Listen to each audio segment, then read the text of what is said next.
justice in Cortland! No justice in Cortland! No justice in Cortland! No justice in Cortland! No justice in Cortland! So, the thing is you guys, the Spectra pipeline is not finished yet. I mean, they're giving the impression that they're in business and that it's a done deal. I've been feeling the community being like it's over. It's not over. Like, if you drive down Broadway, you can see it from 14th Street in Verplank. You can see it's just laying there on the side of the road.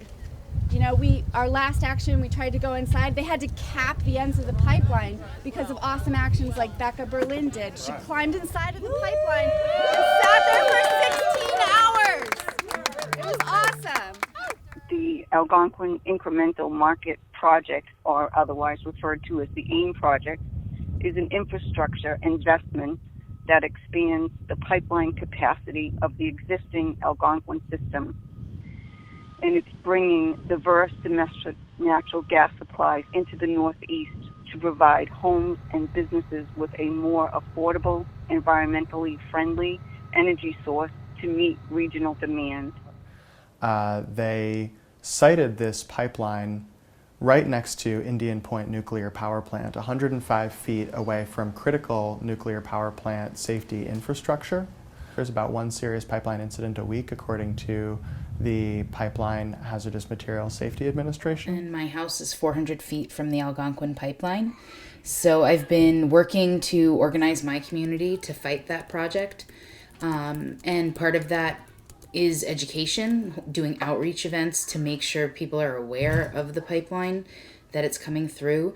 The other is training. So we hold nonviolent direct action trainings to make sure people know how they can take action to stop the pipeline. I do a lot of media outreach. That's writing press releases, press advisories, conducting interviews, providing materials to reporters and other news outlets, things like that.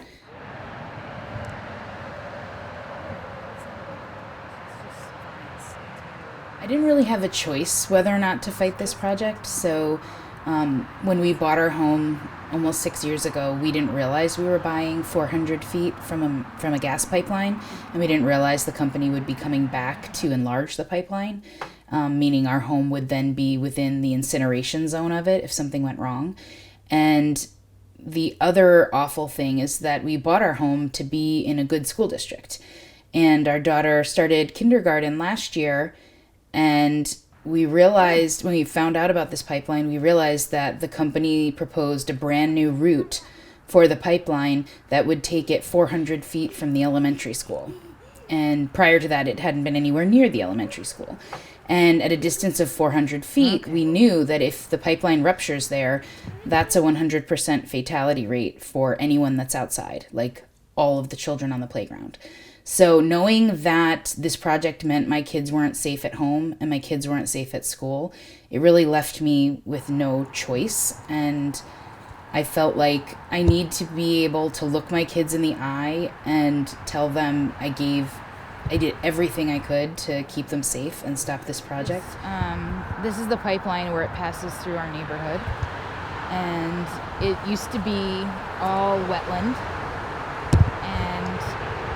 Various plants and animals, and now it's kind of just grass. This is what the pipeline company considers to be restoration. So they don't actually restore anything to the way it was before. They're not replanting any trees or reintroducing any of the native species that were there before they clear cut everything. They just put down grass seed.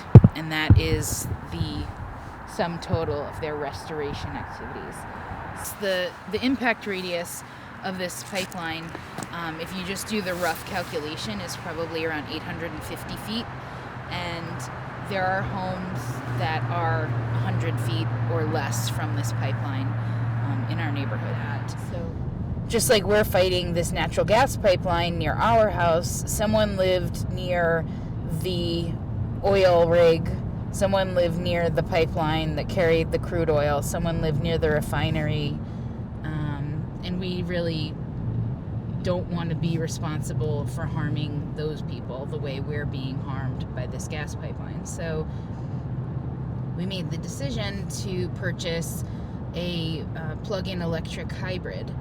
And we, financially we could afford to do this, but these cars aren't cheap and it's not feasible for everyone to do. But we felt like we could make it work, and we kind of owed it to other communities being harmed by other kinds of fossil fuel infrastructure to do our best to minimize the harm that we do.